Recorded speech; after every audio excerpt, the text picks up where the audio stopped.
Hello, and welcome back to the B&H Virtual Event Space. Today, you're joining us for a special edition of the live mentorship series with Chris Orwig, hosted by Sony. This live mentorship series is about showing you the ins and outs of what it's like to be mentored by a seasoned artist and professional, and how that helps in moving someone forward through their own photographic journey.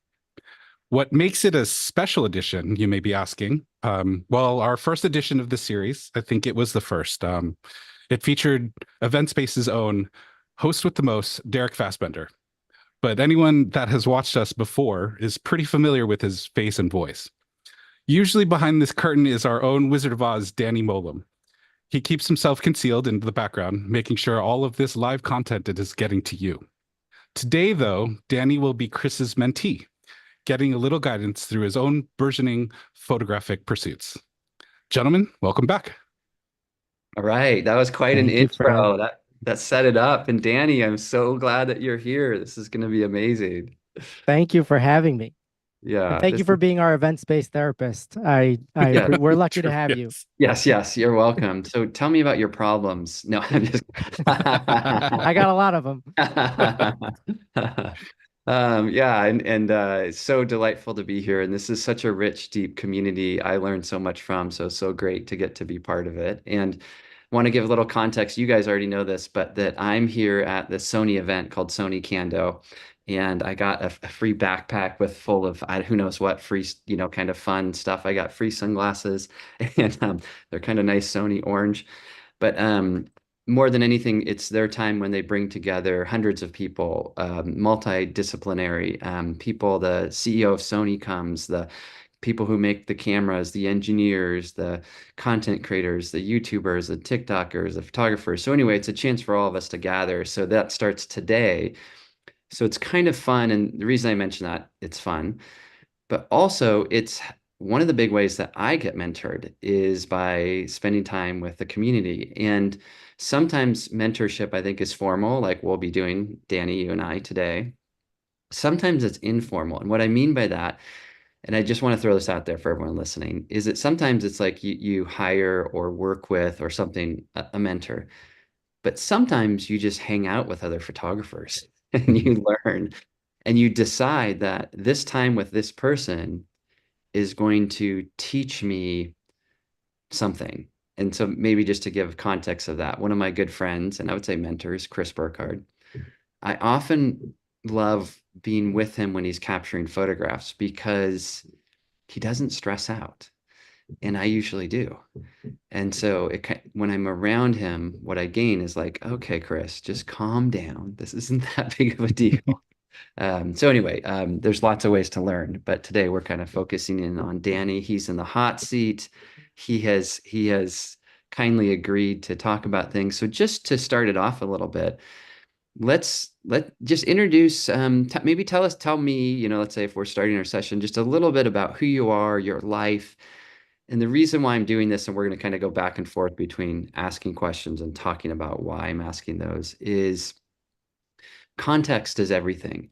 So if I'm coaching someone and they say, you know what, I'm retired and I have a mobility issue and I have an acute illness, I'm like, okay, great. Let's work within the confines of those parameters to explore what kind of photography we can do. On the other hand, if I have someone who says, and I've had this, one person I coached was a high-end Broadway performer, was doing all this stuff in New York City, just and wanted to bring photography into that world and that mix. I was like, okay, great. Let's explore it energetically. How do we do that? Who do we have access to? And I'll tell one last story, and then we'll get to you. Another guy I was coaching works in finance, and what he really wants to do is to go from working in finance to more work in photography. So I was like, okay, how do we start in this world and then get to the world where you want to go? So anyway, tell us about your world, Danny. Oh, well, Yeah, sure. sorry, Danny. I'm just the substitute teacher, aide, assistant, coworker. So I'm going to stop pretending to be Derek and I'm going to go pretend to be Danny now. Okay. And Um, then if there are questions, let us know from the audience because we want to yeah, leave then. if anyone has any questions, please feel free to put them into the chat. We'll jump into them at the end. Let me fade into the background. Have fun, guys. Okay. Thank you. Yeah, so I mean, as you know, I work for the event space team, but also I guess I've been trying to, I've always been interested in photography, you know, the visual arts, if you will. Yeah. I've been trying to find my way, and like the thing that speaks to me. I've tried a bunch of different genres of photography. I guess I know what I don't like, but I'm trying to like figure out what form of photography is right for me and Right. I guess like formulate that into an idea that I could do. Yeah, I love that. I love that. And then maybe just to echo that, I think all photographers, and I could be wrong, most start off by photographing everything. You know, at least that was me. I was like a hubcap, take a picture. You know, I'm like a bird, take a picture of that. But then I like how you articulated that, kind of find the things that interest you. I also think it's interesting that you work in this industry and in this space, and so you're surrounded by a lot of options and you're kind of aware of a lot of options. And sometimes that's a blessing and sometimes that's a curse because you're just like, there's so much I could do. Like I remember talking with a friend, Matt Kloskowski. He, at the time, he was part of the whole Kelby team and they would have these podcasts. And every time they would have someone speak on their podcast, he would get a book about how to take better, whatever. You know, Joe McNally would give him something, someone else would give him something. And he had all these books. And he decided that he was going to throw them all away except for one, which was the kind of photography that he wanted to do. And that's when he attributes that he really became a photographer. Rather than doing everything, he decided to do something. So, with that in mind, what are some of the some things that come in for you? What do you like photographing, and then why too? Yeah, so I think because you had asked me like what are my photographic goals, and like I Yes. was thinking about that.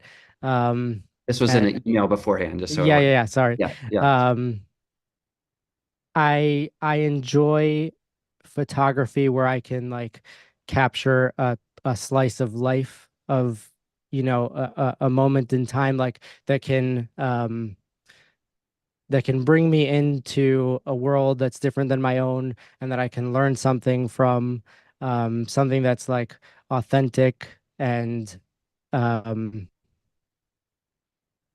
just allow me to kind of like explore different ways of life, different people, different kinds of people.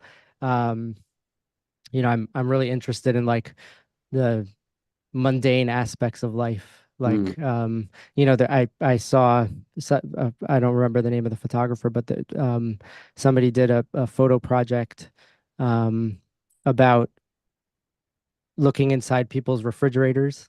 yes, yeah. Um, and I thought that was so interesting because like it's something that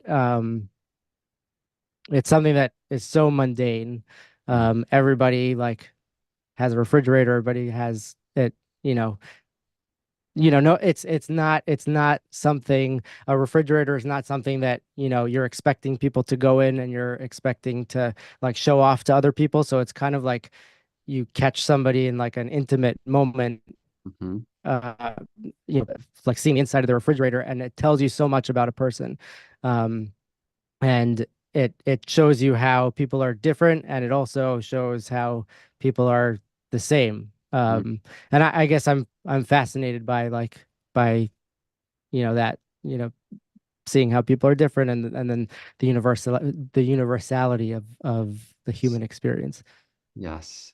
And it sounds like, just to maybe add to that, what I'm hearing is when you say slice of life, the story of who people are, sameness, difference is, and knowing you a little bit is also finding a way to do that that isn't obtrusive. What I mean is, with your refrigerator example, that's a very like, you're not, it's not too obtrusive. You're not like saying, hey, you know, empty everything out of your garage, set it on your driveway, and I'll take a picture of it. Or you're not, you kind of have a light touch. Is that true? Like you kind of want to have um, a little bit of a journalistic touch. Would you say yes or no to that? Yeah, I think I mean, me personally, I like to kind of like be in the background a little bit. And like I'm an observer. I Hmm. like to, observe people. I like to watch people. I like to see what they do. Yeah, I don't, and I think that's why I've had such a hard time with like traditional like portrait photography, sure. because, I've been doing, um, newborn pictures for a couple months now, and I really enjoy taking pictures of the babies and working with them. I think I'm a very patient person, and you have to be patient with babies, and just working with them is fun. But it's when it comes time to do like family portraits and portraits of the family, like that's when I have a lot of trouble, because like now I feel like I have to perform, and I have to pose them, and um I have to like make them look a certain way, and like it's too much for me. It's I I Yes. I don't like it. Yeah, yeah. And this is amazing too. I mean, finding the things we do like, the things we don't like.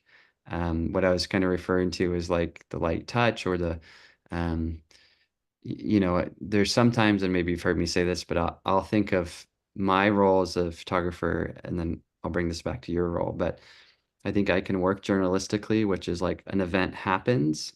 Like pure journalism is just like something happens and you photograph it. Then journalism with a slight like influencing it might be like I'm photographing someone. I say, hey, look over there. And, like pretend like you're talking to a friend. So that's kind of a lifestyle photo. Like we don't know if it was truly authentic or not. So there's that journalism category of pure authenticity or a little bit of, getting involved.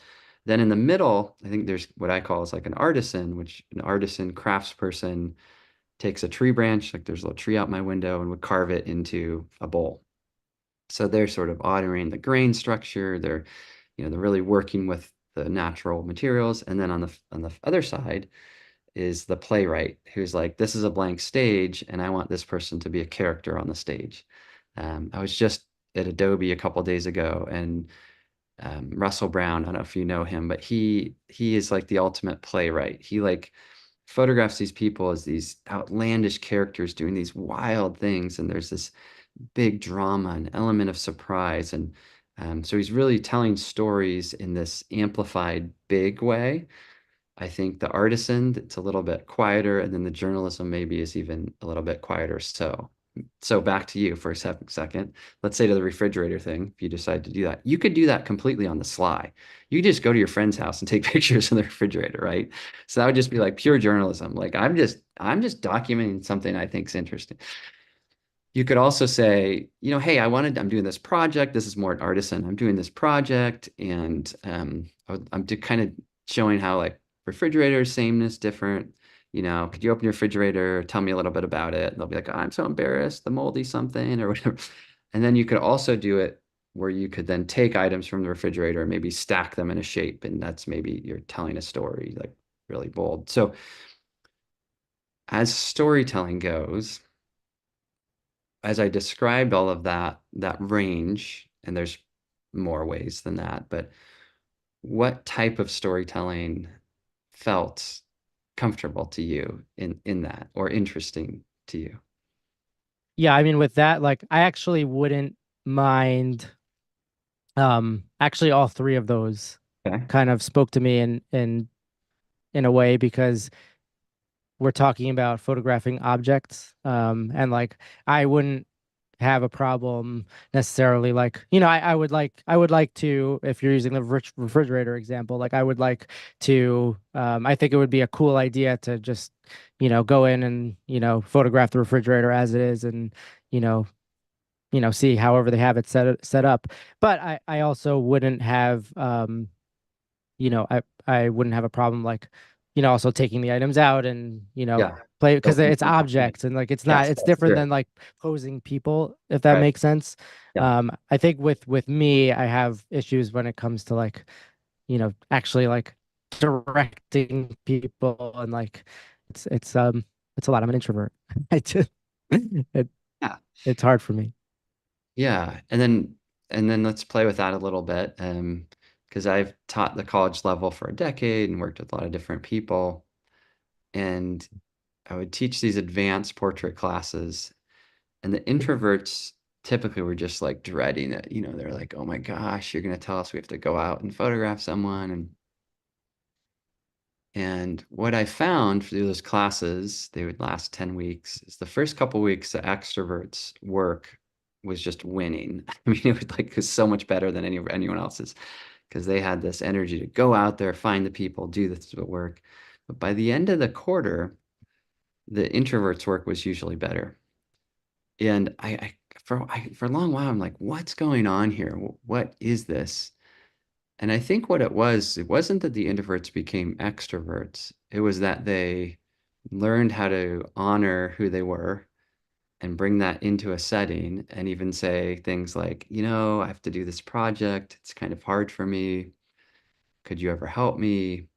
Person would say, well, sure. And then they would capture these portraits that would be really profound. So I guess I'm just telling that story to say that, one, we have to figure out what you like and don't like and all that, but also that being an introvert is a superpower in portraiture. It's actually, you get better images. And even though when I teach, I'm highly extroverted, I'm a complete introvert. And I can go a full day without talking to anyone, and I'm happy as a clam. And because I'm an introvert, I'm very sensitive to like approaching someone, and that sensitivity can help you tune into them. If you're an expert, you're just like, hey, you come over here. I want to get a photo. You have a great hat. And it's like kind of big energy. All those extroverts who are Yeah. portrait photographers, that's great too. But you know, but just know that can be a thing. I'm not saying, you know, chase that down, but just know that, at least in my experience, being introverted, I think in most genres of photography, is very helpful, because basically introverts are very thoughtful and they're very observant. Extroverts are really external. They're like, all the stimulus is really coming in fast. For introverts, are kind of like, huh, there's a lot of people here, you know, or something. The extroverts are like, there's a lot of people here, you know, and they're like so excited. So anyway, just a thought. But what is that? How does No, that land for you? I appreciate you saying that, because I've never really looked at it that way. I've always looked at being an introvert as, you know, for somebody who's trying to take portraits, Yeah. as like a negative thing. Um, I don't know why. I guess, you know, you just see a lot of photographers out there that like just have a big presence, and Yes. like you feel like you need to kind like it's I don't like the feeling of like me being like the show. Like I you know, I just want to observe the person and like capture them as who they are. And Yeah. it's not about me. It's, you know, I just want to let whatever is going to happen and capture like an authentic moment. Yes. Yes. And that, I mean, for that reason, like if I was in New York and we were hanging out and I needed photos, I'd say, Danny, I would love for you to do that work for me, because you have that gentle spirit. You're not the center of attention. You're going to understand my own discomfort. I'm going to feel safe with you saying, you know, Danny, I'm a little worried. Like, do I do my hair like this? Do I do my hair like this? Do I do it like, you know, I don't, I'm kind of, so like, if I were to say that to you, you might say, well, you know, Chris, I think the hat, it's like kind of cool. And I would be like, okay, great. But if I were to say that to a big charismatic person, they might then say like, well, what if you did the hat like this? Or what if we really Yeah. really like leaned into it? And I would be like, okay, you know, Like it's not you. It's not yeah. me, right? And it's them, and it's their charisma, and you know, it's like I could do the squinch, I could jut my chin, I could do all the things, and that's a great way to do photography. So it's the point is like being true to who we are, and so it's not good or bad, but I'm just, as I'm hearing you talk, I think the more you can tune into your own inner truth, the better the resulting photos, whatever type. Like I imagine, like you mentioned with the babies and doing that kind of photography and being patient. I know some baby photographers that are highly impatient. And they're like, okay, let's get this going. Let's do this quick. Here's the baby. We have all the setup. We'll drop them in. I'll do, and they get the right photos for them. But I think someone like maybe you or I, more quiet, more thoughtful, more patient, like, okay, this didn't work. We'll wait till it does. They'll get the right photos for them. But the problem becomes when the person tries to be something they aren't, Mhm. then the craft crumbles and it tends to fall apart. Or the photographer just gets exhausted because, like, for example, if it were me and I was like, I had to play this big character and this big thing, I could do it for a few shoots, but eventually I'd just be like, oh, it's just drying me up.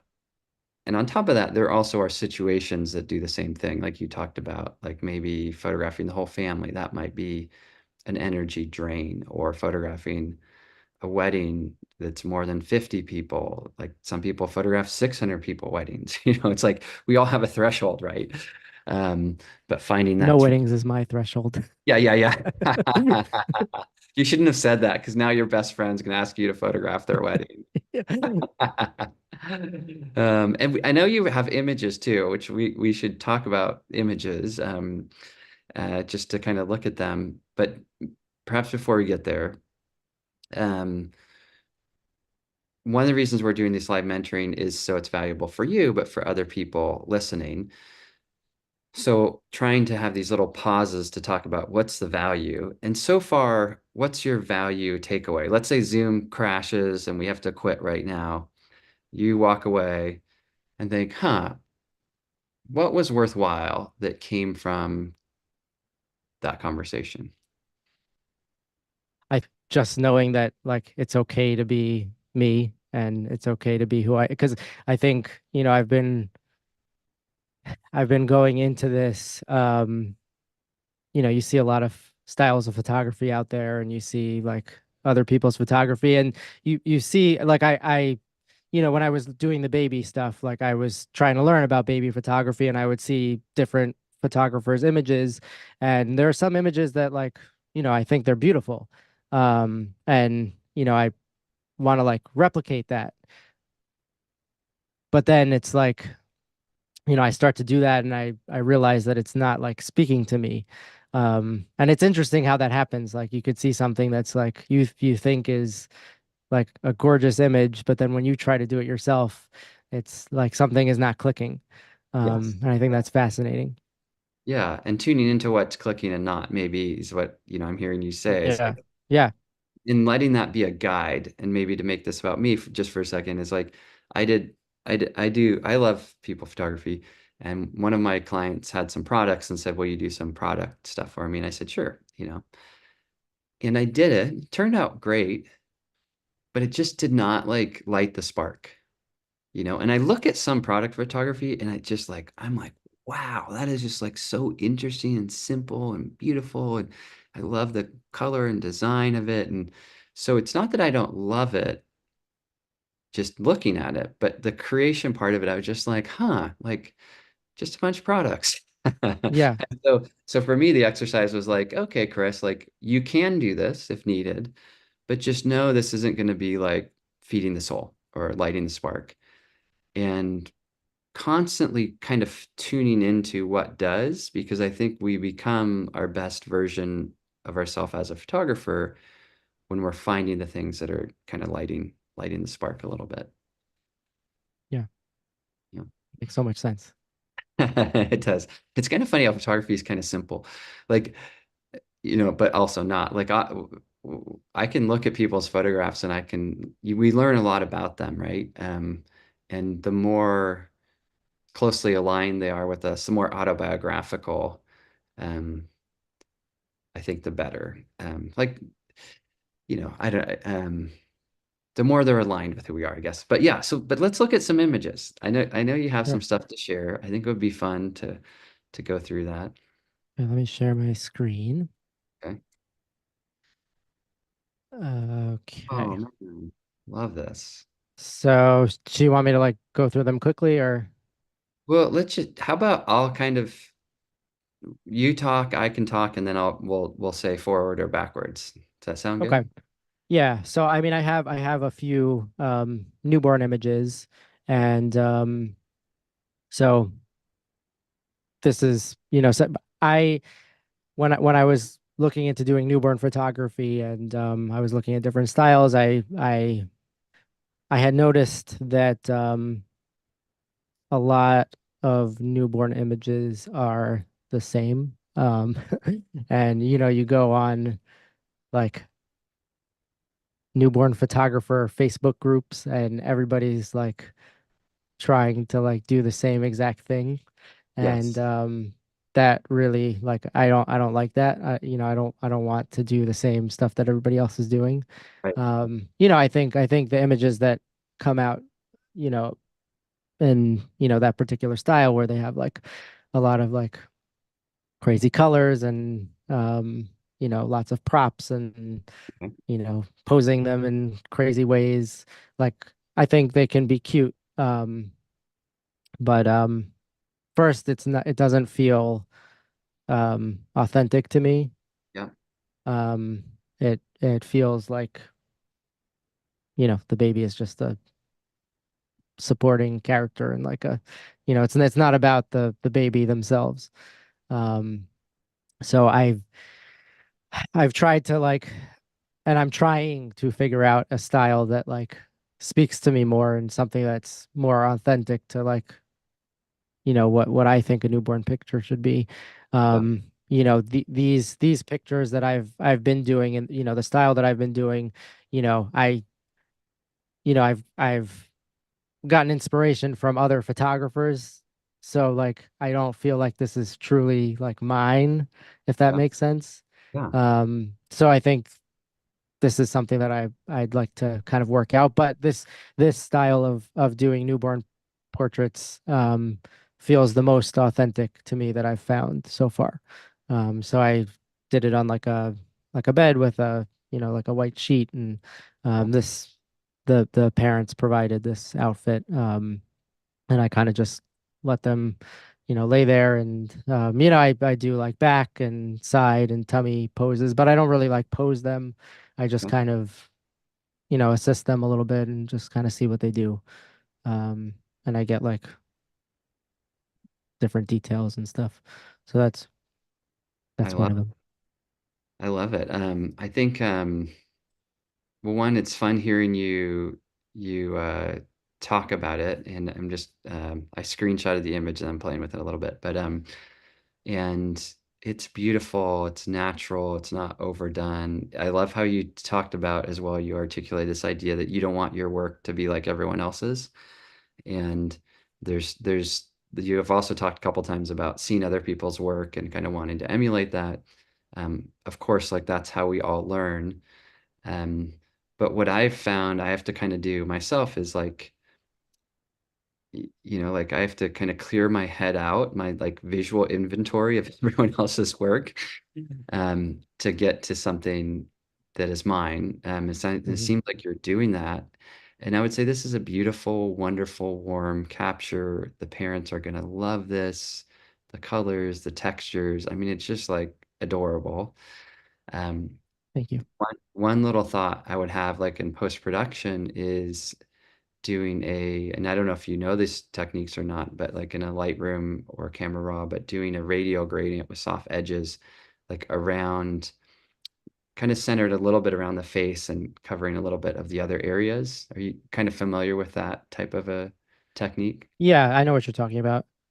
So Yeah. like you around specifically around the face, like just to highlight the face more. Is that what Yeah. you're saying? So like maybe let me just see if can I share my screen real fast? Let's just see. You should be able to take it over, I Yeah, let me think. just see if I can do mine. Okay, did it come to my screen? I think so. Okay. Um, yeah, so then just this little adjustment right here can which is basically um, a little almost spotlight, and you can kind of tell I couldn't quite tell Oh, how did that?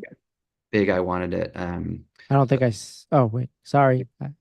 There you go. Now I see your screen. I'm see it? sorry. Yeah, it's Yeah. okay. But can you see how I'm kind of lighting up the subject's face? So in Yes. almost all of my portraits, I'm doing this. And if this is kind of, let me just add a little more feather. If this is too much, I could even just a little bit. And again, I'm not sure how well this is going to read. Let me zoom in here so we can see it a little bit better. But can you see how I'm just kind of a little bit of illumination on the face? And the reason for that is, and I might even go a little higher there. The eye is always going to go to areas of brightness, and often for me, it's about, connecting when portraiture like with the face. So I think if you can do a little more glow, and it would be the same thing if we had a nice soft light that we were like really funneling down, but it still has a natural light feel. Anyway, that may be a fun thought in regards to an edit. Yeah, no, I really like that. I think Yeah, so that looks a lot better. I play with that. The other thing, I mean, I started to play with was just like what happens if you select the background, and does the background need to, um, I don't know, become a little bit brighter? Let me just see. Um, or maybe there's a little bit of color. Let me just tinker real quick, and I'm just gonna see what our coloring is. Um, is there color in the background at all? There's just a little bit, like, and you probably can't see it, but when I oversaturate, I get a little bit of blue here and there coming in. So I might select the background and either just remove that and then just add a touch of yellow warmth. And what that does, even though I know it's a bright, pure white bed, it will still feel bright white. But removing the cooler tones with people is always something I do as well. And again, that's just stylistically. You don't if you don't like that, don't do that. But I tend to always remove greens and blues in favor of yellows and magentas, because in general, unless it's like some athlete, I want it to look moody and intimidating or something, but in general, a hint of warmth. But this picture is just begging like that hint of warmth. So that might be a couple ideas. Yeah, no, I like that. I always prefer warm images anyway. Well, let's keep going. I'll stop sharing. And then if you want to start sharing again, that would be great. Let's go to the next one. Um, Yeah, so good. And maybe let's just keep clicking through now that I'm Yeah. getting a same thing. Well, oh wait, go back one maybe. Same thing here. I'll bring more light on the face. I mean, I Mhm. think what you'll see is, because what tends to happen is you kind of feel like you're cheating a little bit, or you feel like this is too much. And so what I do is I add that light. I look away, or I close my eyes, and I look back. And when I look back, it should feel 100% natural. I think it would in this image. And it should feel like I'm more connected to the subject. Because if we like spotlight it too much, we're like, whoa, we almost like, Yeah. okay, heavy. But this is beautiful. Keep going. All these are so This is just absolutely delightful. I mean, you're getting into commercial realm photography, which is great. That's highly commercial. The only thing that would make this one, and what I mean by commercial is not that you want to do this, but I just throw this out there, is as photographers, we're always thinking about the photos we want to make and we like, but then we need to think about the photos the world needs. The need may be the parent, the need may also be some kind of a client. But I think the thing that would make this one, and again, just being very, silly here, was like having the other elbow in the shot, uh, Mm. because they would just want that full symmetry. And we could like, cheat that if we really had to in Photoshop. And but I love the detail, the feeling that it's perfect and imperfect, and the light, and everything amazing, beautiful. Keep going. Yeah, wonderful. Same thing. I would just do a little, that hint of light, just a little glow. So good though. These are so dreamy. Danny, what in the Thank you. world? What in the world? How are you doing this? This is so good, man. Thank you. So this one is a little bit different. It's a little more Yeah. stylized.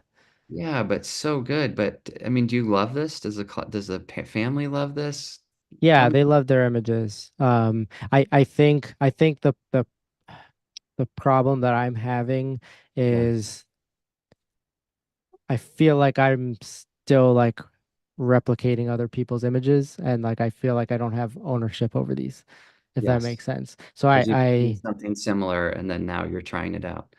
yeah, so I think these are great, but like I want them to feel like my own, and I guess I don't know how to do that. Yeah, well, let's talk about this one. What would make it feel like your own? I mean, let's just play, if we were to add, change, modify, um, I like, mean, I guess what spoke to me about this style was like the textured background. Um, I like the layering. yes, Um, the color palette, but yeah, yeah, I guess like, but I've seen this image done before, you know what I yeah, mean? yeah. Like, so I guess I don't like, I don't know. Can I throw some thoughts Yeah. out there? Um, One is, I think this is a perfect picture. I think this is 100% amazing, phenomenal photograph. There's nothing wrong with it. Nothing could make it better. I do think I mean, it's hard to tell with Zoom and post-production, but I do think it needs to be a little bit brighter, still keep like the nice softness, but I feel like a little bit brighter. And then I would explore like with that background as well as art. I feel like there might be a little bit of blue in it. And again, so this is just Mhm. me really getting fine-tuned with color. Then back to the idea of what's fun about people photography is that even when we're doing something similar to what someone's done before, it's always unique because of the person. So just remembering that. And so for Right. me, like some people will critique me and be like, Chris, basically you shoot it with an 85 at like f1.8 or something. And I'm like, yeah, that's like all I do, you know. And you're either like open shade or window light or like backlight. And like, yeah, basically that's all I do. I'm impersonating myself again and again and again. But what makes it always different is the person in the photo. So just know that, because like with if this were a product, for example, you could never, it would be the same maybe, but because it's this cute little guy or girl, can't tell, um, it adds that freshness. And I think keeping in mind that your client has never seen all those images you're thinking of. And so it doesn't really matter. Where like just trying to think of an example for me, if I do something where I'm like, yeah, this is kind of like so and so's style, they don't even know who that person is. They don't even care who that person is. So just cutting yourself a little slack. Yeah. Uh, yeah, I think this is a perfect picture. This is beautiful. Thank you. It's amazing. It's like it's it's dreamy. It's quiet, it's soft, it's authentic, it feels true to you, feels true to it's beautiful. So Yeah. And this is like the most like croppy yeah, I want to get, kind of like, it's a little more stylized, but it's not like crazy poses and yeah, distracting loud colors. And yes, um yes, and I guess like, I'm trying to like make a groundbreaking style of like newborn photography, which I guess is not really gonna happen. But like what you're saying is the thing that makes it unique is that the actual person in yes, the photograph, which makes a lot of sense. yeah. Because even like if my kids are older, but if it was with one of my kids and let's say I saw this, I would be like, can we do that? Again. And you would say, well, I've already done it. And, I'm like, I don't care. I don't even know what this family is. I'll never see that, again. So and I guess where I'm getting at is, and this is an interesting thing to talk about, is like the uniqueness. Let's just go to maybe our buddy Derek with his street photography. Street photography is basically buildings, light and shadow, and people walking, right? And so you just want to say, where am I putting the person in this shadow? And their legs are separated, and there's the slice of light. And so it's like those things are done again and again and again and again. But what makes it unique is it's a different person walking through. It's me experiencing this. And then also kind of getting back to that thing, is this kind of lighting a spark? If you're doing it and you're like, you know what, this just feels like I'm just on autopilot. The family was happy, but I don't really care. I didn't really like the family. Then I would say, okay, let's scrap that. Don't do that. But if you're like, no, it was kind of satisfying. It was fun to have the layers. This was about as proppy as I want to get. So you're divining your style, like how far to go. I also like just simple white on a white bed and texture.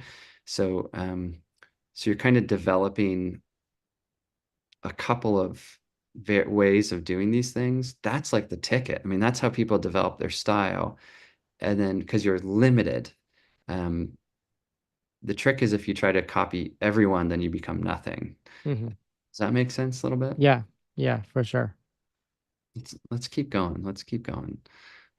Oh, All right, so so this good. is like an older baby. How do you Um, have this hidden talent? Where is this coming from, Danny? thank you. Well, Where's this this coming one, from? I didn't, you know, the reaction is all the baby. I didn't really do anything. Um, You did everything. You were there. I had her like, tickle, the mom tickle her baby, and I was lucky for the baby to give me that beautiful expression. Yes, yes. And again, I would just warm it a little bit, but that's just me. Yeah. That's just my own. Yeah, let's keep going. Let's keep going. But I mean, and maybe just rewinding why this is so good is it's perfectly imperfect, meaning like her shirt has some wrinkles or it's tucked in or not. It's not like this isn't performative. This is so when photographing and telling stories about people, I often think of lessons from food photography, which is you have the stylized food and then they add crumbs, and the crumbs, the imperfections, Hmm. make the food appetizing. But if you just have like a perfect hamburger, you're kind of like, is that plastic? So you'll have one with like a bite out of it, or like the sesame seeds falling on the plate. You have some sort of, so anyway, this image has that. It has this real moment. You have the style as far as the wardrobe is like really good, little accents of a ring and a watch, and kind of warmth of the mom, so it's again what I would refer to as a perfect picture. And the reason why I'm kind of using this perfect picture thing is what we tend to be as photographers. Most of us are like, well, if only it could have done like but what we have to learn to do is to say like, no, this is really good. And I'll use a story from someone I'm coaching. He was talking about his father, and he said his father would always find a problem with things. And I was like, well, what do you mean? He said, well, we would go, this guy lives in Switzerland. He said, we would go to the beaches in southern France, and he would just be upset. And his mom would say, what's wrong? He's like, this place is so beautiful, and I'll never be able to own anything here. And so he just would find like, I mean, which is like, he just ruined his experience, right? And so we were talking about that. But versus saying, this is so beautiful. Wouldn't it be amazing to live here? Or, how cool that some people get to live here. This is a perfect place, right? This is a perfect beach. Is anything perfect? Well, it's up to us. And so as photographers, we are trained to be critical, good, but at some point we have to let go of it. At some point we have to say like, this is awesome. And it's hard to say that about our own work. It's easy to hear it, or it's better when someone else says it. But just say, this is a perfect, wonderful, beautiful moment. And then you said I didn't do anything. Yeah, you did everything. You set it up, you were standing there, your energy was there, your lens was clean, your battery was charged. And sometimes what you're articulating is that photographs are gifts to us. And I think I'm going to say 90% of my best photographs, I didn't quote, do anything either. It was a gift of a moment. And that's what makes photography so beautiful and fun for me. Other people don't like gifts. They want to be in the studio, they want to spend 2 hours getting everything just right. And then after they've gotten everything just right, they get the image. I'm kind of in that old school thing of I love the film photo thing when you would look at an image and you're like, oh, like it's almost like a surprise, like I was just so lucky, And what Yeah. that sentiment is like, wow, how cool that these things came together and this is a gift. And what that gift is a sense of gratitude. And so it's like, think of the dad in southern France. If he cultivated gratitude, like, you know what, I'm kind of bummed that I don't make enough money to live here, but I'm just so grateful to be here with you guys, my family, and what a beautiful, perfect day it is. Um, and so that gratitude shift can really fuel progress, I think more so than the negative Nancy or critical Chris kind of thing, where we're like, well, if you really had tucked down her shirt, or if only I had a fan that blowing the hair just a little, it's like, yes, if you want to be that kind of photographer, but I don't think you do. So I think you just got to say, this is a beautiful one. Yeah, no, that really resonates with me. And I guess, yeah, I'm always super critical, of Yeah, course, of myself. we all are. Yeah. But I think that kind of also goes back to like the introverted, extroverted thing Right. that we were talking about before. Like, I feel like I need to perform and like give poses and like give real directions. And, um, I didn't really do that with this. So like with that mindset, like, yeah, I didn't really do anything. But, Right. with, the introverted mindset of like being okay to observe and like it's okay to be myself, like I guess, yeah, I did do that. I did capture that authentic moment. Yeah, and then maybe back because some I teach posing and stuff, but a lot of my best poses I didn't pose the person. I call it something. I say like how the people reset. So even just yesterday, I was photographing an ambassador for Lululemon, and he just kind of like we were talking and we were in between things, and he just kind of leaned against the wall, like kind of in a cool way. And I was like, wait, wait, wait, stay right there, you know. And he's like, what? And I'm just stay right there. And he posed himself. And so did I do anything? No, I didn't mess up. For me, it's almost like because sometimes if you get involved and if let's say you were to pose these people, it would suddenly look really posed and you just would be like, it doesn't feel right. Yeah, So sometimes learning how to just be aware, like you were saying, let things unfold. That's a real art. And it's a real thing in photography. And it's a real style we can cultivate if you want it. And again, if I was coaching someone else who was like, dude, that is way too ooey gooey soft for me. I want like tactical results. I want to be strategic. I want to be in control. Then I would say, okay, let's talk about all of those things, right? Because for some people, that's what will light the spark. For me, letting go of control, slowing down is actually what lights the spark because that's where the gift appears. And it's almost like the image emerges and the person emerges. And again, I don't do a lot of stuff with baby, but I imagine with babies, you're kind of like, like they just kind of like showed up suddenly, right?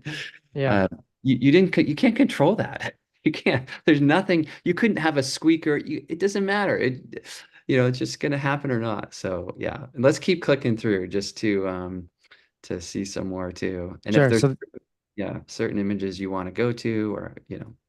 this is my last one of like portraits, and then Okay. next I'm getting into the little That photo little story. assignment. Yeah. Yeah. Yeah, so Chris gave me an assignment. I don't even know when. Yeah. um to do I think we said I would do a photo story about my commute into work. And so, I commute on the bus every day to work at B&H. And so this is what I came up with. Um, and I'll go through these. Um, Love it. I could just like, I'll just Yeah. go Click through. through 'em, click through Yeah. 'em. Hmm.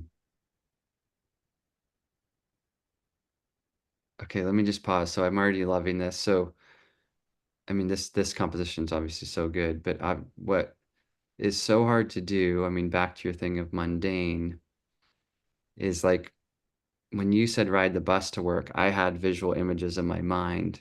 There's the bus, but then you're finding ways to really find these small slices. I'm going to say almost open the refrigerator door, peer into it, um, and tell that story in a way that is abstract enough. Um, there's mystery is maybe what I'm getting at. I'm loving feeling this mystery. So keep going, keep going. I love that photo. Oh my gosh. Okay, keep going. Yeah, so good. Okay. Wait, what?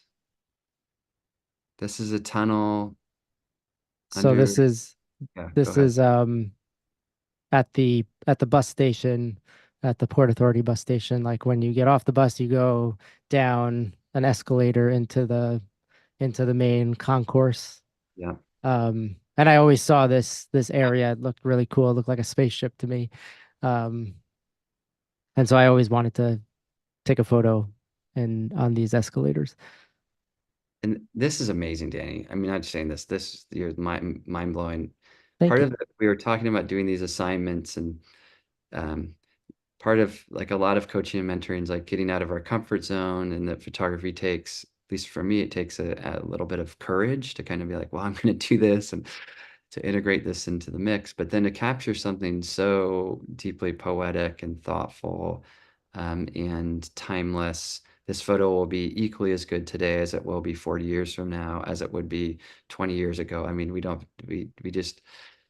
know that much. We know just enough. And I would say in all the photos we've seen so far, you're telling that story in this really beautiful, poetic, thoughtful way where it's transcending, um, the ride to work. And just throwing this out there, I mean, like the approach to work, or photos at work, this is a great assignment for any of us to do. um, because it's like, let's take what we do daily and let's see it in a fresh way. Let's keep going. That photo is just absolutely amazing. I'm Thank blown you away. so much. Amazing. All this is amazing. I'm like blown away. Okay, keep going, keep going, keep going. Yeah, so good. Oh man, so good. Still, they're all timeless. Everything's still timeless to me. Even though that one we had a phone, but we also don't know when. Could be 10 years ago. Could be 10 This years is from the last one. now. Yeah. Well, maybe we should, just because we're getting near the end, let's come back, maybe stop sharing so we can see our faces and talk a little bit. Um, what was that experience like, the assignment like? And then I'll talk. Um, it was very nerve-wracking at first. As we've already established, I have trouble putting myself out there and to specifically go onto a public bus with a camera. I don't even know if it's legal. Right. Um, but like you know, to just be okay with like whoever's around you. The bus is like it's kind of like an intimate space in the morning. Like, Yeah. people are tired, they just woke up, they're going to work, and it's very quiet on the bus. Like in the morning, like there's like not a peep on the bus. Like everybody's in their own like thing, either sleeping or just like on their phone, like mentally preparing for the day. And like to go in, just to learn to be okay, like for me to be there with a camera and like, capturing things. I guess I was trying to do it a little bit deli. Um, but that was something that I had to get past. And really I found that, maybe I would get like a glance or two, but really nobody really cared. Mm-hmm. Imagine another thing is too that you'll ride that bus again the next day. And this is back to like photographing where we live, and so you could see the people again, in theory. Right. It's Right. different if you're like in Italy and you're riding a bus and you'll never, who cares? No one will ever be here again. So there's a kind of a vulnerability and intimacy, to that. And I could go easily to say, I've seen bus photos before. I've seen here's my journey to work photos before. Those are the best I've ever seen. I That's mean, so sweet of you. Thank you. they're so artistic, poetic, thoughtful. You're dealing with, I'm just gonna say, public transport in New York, like something that's been photographed gazillion times. And it has full of cliche, and you found a way to do with your focus, like some stuff where you can see, you can't. You did the reflection thing, you did a little bit of motion blur thing. I think what most people do, and I know this because I've taught so many people, is if I were to give that assignment, someone would turn in all the photos and they're all like motion blur people walking, and they're like, yeah, I just wanted to get like the blur, and I was like, okay, great. Like we got some like cool motion blur. Or someone else will do like, yeah, I just wanted to do like, um, I don't know what they would do, some aspect of it. But the fact that I felt like I was really on this journey, this poetic journey. It was like musical almost. It went here and then around, and then had like a big crescendo moment, and then a soft moment, and then it landed. Like that is, and again, this coaching is going to be not helpful except to say that you're freaking amazing, but that is like the work of an artist because it takes immense amount of restraint to not just get the easy, obvious things. And it takes an immense amount of patience. You've already talked about patience, but uh, like to me, let me try to think of one more thing I want to say. Like that's really hard to do, but you didn't make us feel your pain. And so it's like a good athlete, will like, let's just go to like, I don't know, my kids love, let's say like figure skating or something. The figure skater is doing this amazing trick, but they're not like scowling on their face, like, "Oh, this is so hard." They just have this inner calm. Or like in yoga, I think yogis will have this. They'll be doing a really in hard pose, but they just have this inner serenity.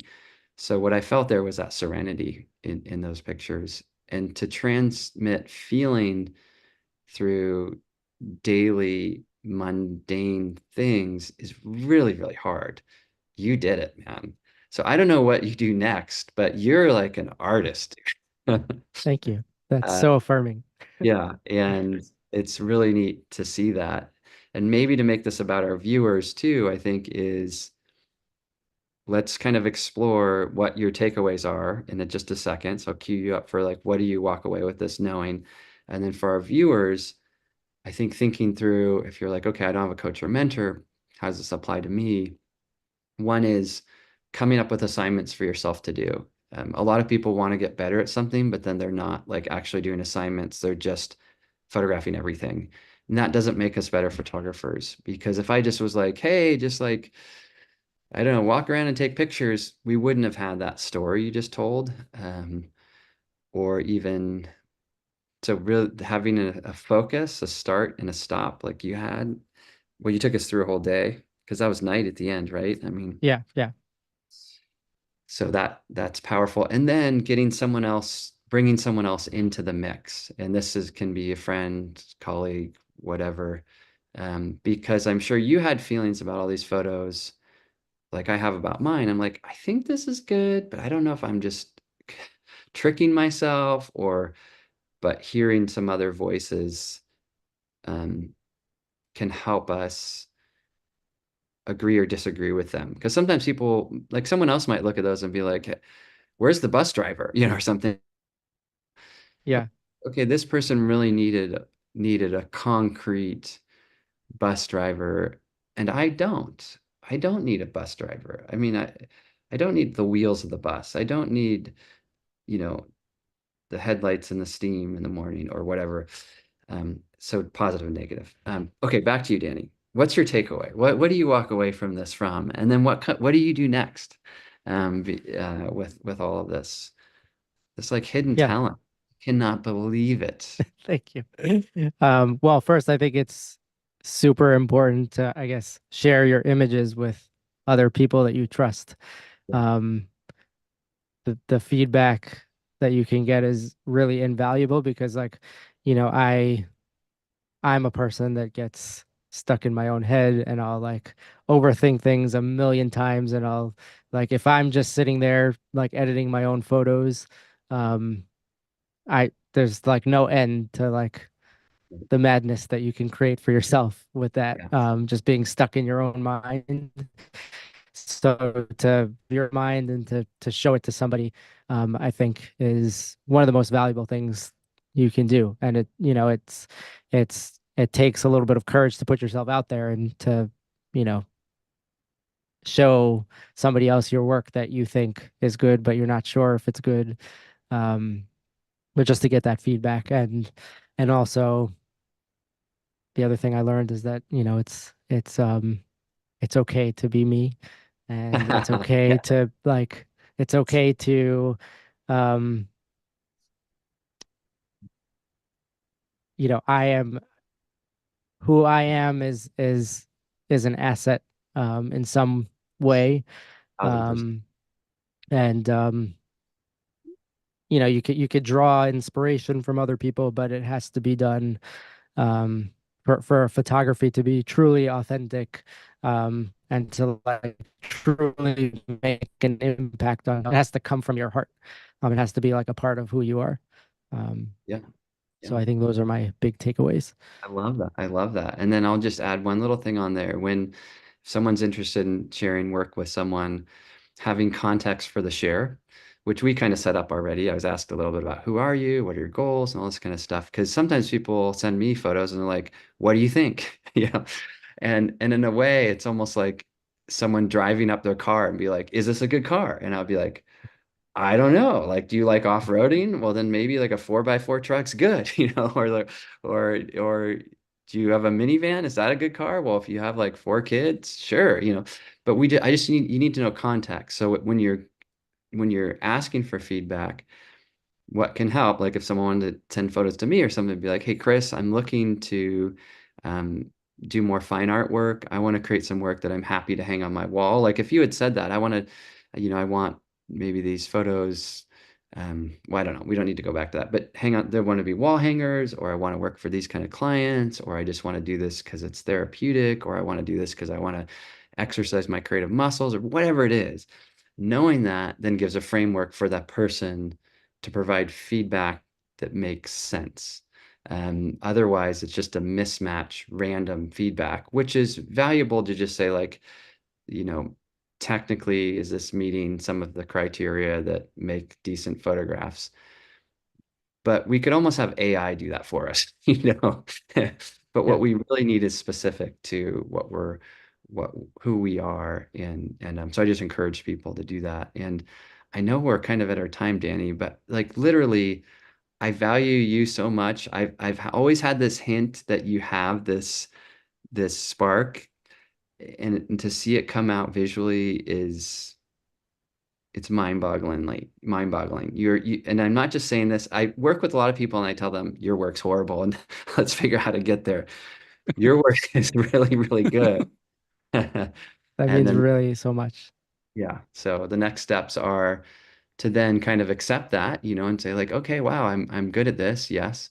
Um, Now what do I do with that? And the equivalent, and I know, and Fred, it's great to have you back, and we'll wrap this up in just a second, but it would be equivalent if like, you know, we're at a park and playground and someone's like 6'7" and I'm like, oh, do you play basketball? They're like, yeah, I'm not very good. And then they like dunk it and then they like shoot like 3-pointers, 3 in a row, and they're like dribbling. And I'm like, you're really good at this sport. You should like get on a team. And they're like, I don't know. And it's like, no, you're like really good at this thing. So you're like really good at this. And the next question then is, what do we do with that? Because and what I mean by that is that's the craft of photography. Is it's not just like it ends like, wow, we're good at it, I'm done, I guess. Okay, complete, check. No, it's more like where is that leading me? And so that's kind of, I think, my next question for you to just think about, not answer, but it's like, okay, what do I do next? Because, and maybe why I'm saying this is, and hopefully this is resonating, but like, I'm just going to say, let's say you're a fast runner, you run a fast marathon or something, like, yay, you did great. But if you don't run for 10 years, it doesn't even matter that you once ran a fast marathon. What matters is Right. you did a marathon, and the next you're like, well, okay, maybe I'll do a 10K that's like a trail run. It's like, great. Let's talk about trail running. Let's talk about applying that same concept to this kind of context. And then you finish that one. Then you're like, what do you do next? And the goal of photography is that 30 years from now, we're all way better than we are today. Versus a lot of things in life, we become worse as we grow older. But photography is one of the things, I think one of the few things you can actually get better and better and better, deeper, richer. So for you, it might be just fun to think about without the pressure of it, but just like, yeah, I wonder what's next. So, Fred. Yeah. Yeah, so we didn't have any questions in the chat, Okay, but cool. we did have Sashank. I hope I didn't kill your name, but Sashank had this to say: these photographs are really good and not something I've seen somewhere. These are some new compositions and they are awesome. Thank you so Yes. much. So That's really special. That's from someone that doesn't know you, Danny. Having worked with you for a little over a year now, um, you shouldn't be okay with the fact that you're okay. You should understand the fact that you are actually pretty great at a lot of the things that you do. Oh, Fred. Um, well, luckily I get to sit in the background as well, and I get to see you at work, and I I see what you put into, some of your photography, and it's excellent catching it, even just out of the corner of my eye. You're just like, but what decisions, or we're at B&H, we're surrounded by people. So, and when Derek's in, and we're not just you, but we're both getting tips on how he would change something or how he would treat something, you really take it to heart, and you apply it. How did you say it, Chris? Not, you didn't like oversaturate it with the advice. You took it and you applied just the right amount of what you learned from being part of this to your own craft, and that's really cool to see. Yeah, Thank and you, hopefully Fred. That means a inspiring lot. other people too to like Yeah. find that sweet spot. And who knew this was going to be a session just full of inspiration? But I mean, it's inspiring to me. I think it's a helpful reminder to be true to who we all are, and that's like when we bring that to photography, sparks fly, fireworks. I mean, it's funny because I'm at the Sony event, as you guys know, and there's all these like super talented people and like super talented, like the best in the world and something else. And I used to really feel intimidated and like, how did I even get to be here? And then I kind of realized like, oh, like all these people are really quirky. And like there'll be someone that just like one of the artisans here, she planted like acres of flowers and she photographs flowers. So she like is a farmer and grows flowers and photographs them. And that's like what she loves. And I'm like, who does that? And our work's so beautiful. And I guess to my point is I'm not going to be a flower photographer, but I do want to find what lights me up, pursue that, cultivate that. And I think this session hopefully is a reminder for all of us to do that in a way that isn't necessarily impersonating other people, but true to who we are. So Danny, thanks for the example. Oh my God. Thank you so much, Chris. This really was amazing. Yeah. Awesome. Well, again, wait, actually, someone just came in with a question. Okay. Well, Chris, do you have to Yeah, get no, going? let's jam. Okay. I go all day Let's on. I mean, this is let's like sneak Danny this one in. plus it's making him embarrassed a little bit to hear all this praise. And so this is I don't like it. I know. We'll just keep embarrassing and keep saying nice things. Here's where we'll start talking about a different photographer, Danny. Sure. Daniel is asking, how do I start sharing my photos in my local city better? Any recommendations to start making money with portraits? I'm 25. I've been taking pics all my life, but people want me to take the pics, but he's not good with people. So, I mean, Danny, maybe you can chime in with advice as well, like in terms of, maybe you're not having conversations with the baby, but you are talking to the parents. So, Chris and Danny, how do you get past that being not good with people? Chris, you don't have that problem, but how would you have that? I have that problem every time. I mean, can I jump in, Danny, and answer? For sure. Yeah. So I'm basically with people. I once had breakfast with Steve McCurry, one of the world's best people photographers, and I asked him how does he do it, and he said I always ask for help. And so what that means is, for example, let's say I'm here at this event and I want to photograph someone who's maybe kind of famous, or let's say the CEO of Sony. If I walk by him, I'm going to capture his portrait, right? And so what I would say is, I would introduce myself and I would say, hey, I'm, sorry to bother you. I'm doing a project where I'm photographing the leaders of this community. And so far I've photographed a couple. I was wondering if you could ever help me out and if I could capture a photo of you, and it'll just take maybe 30 seconds. So basically what I've done there is I've blamed it on something, a project. I've articulated what I'm doing. My tone, you can kind of tell, it kind of went quiet. It wasn't like, hey, CEO guy, can I do your picture? It's more like, excuse me, pretty kind of quick. I'm doing this thing. And then I gave a duration of time. Because people always know, what are you using it for? Why are you doing this? Who are you? How long is this going to take? And so what Steve would do and when he's traveling around the world, the same thing. I'm here for National Geographic. I'm photographing artisans or farmers, and I need to photograph some in your community. Could you ever help me? So he's always asking for help. So he's never taking the picture. It's always a gift. And if you look at his work, it's all gifts, right? So finding ways to kind of do that is one thing. And to be shy or to be nervous is okay. When I photograph people, I've often said, like, I got to tell you, I'm a little bit nervous because I like admire you so much or something, or and they often will say, oh, well, don't be nervous, like we got this. And they suddenly help me out again versus like my camera shaking and okay, just stand there. I'm like, okay, if the CEO says yes, maybe I have to do this now. I got to go find him because he's here. But if he says yes, I'll say, you know what? I also got to tell you, I'm a little nervous because I'm so grateful for all that you've done. And he would just be like, it's okay, Chris. Like, don't worry. I know he would say that, right? And then we do a little picture. He would be on his way. So blame it on something. Tell them some details about what it's going to be used for, how long it's going to take, what kind of style you're going for, just a natural photo, whatever, in this light we have right here.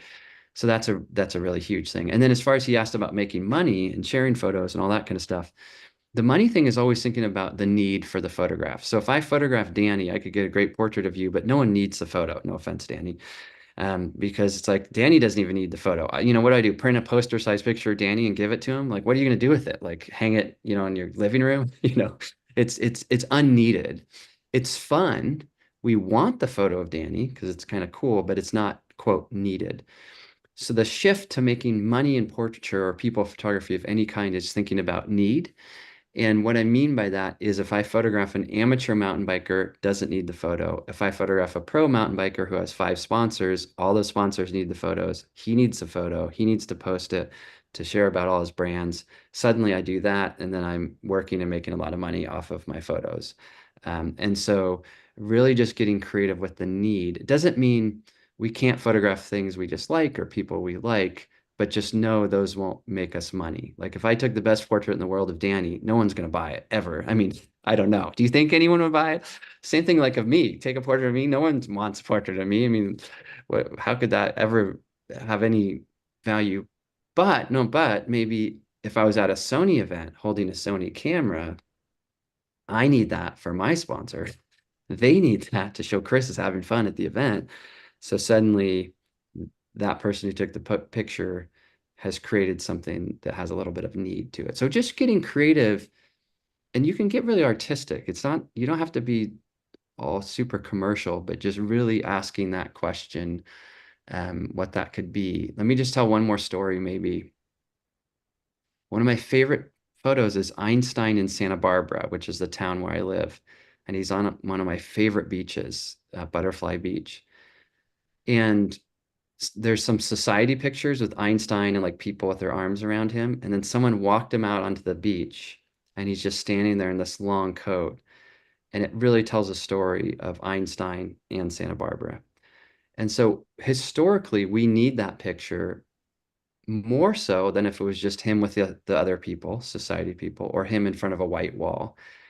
The white wall, that's great, but we've seen those a gazillion times. But him on the sand, on a beach, that's unique. So need sometimes can be connected to story as well. Like the photos you took of the babies, those parents need those photos. I mean, they'll pay anything for those photos because they're like, oh, my little, dumpling or whatever, and so sometimes it's a matter of storytelling or perspective that adds a need. So anyway, that's what I would say. All right, great.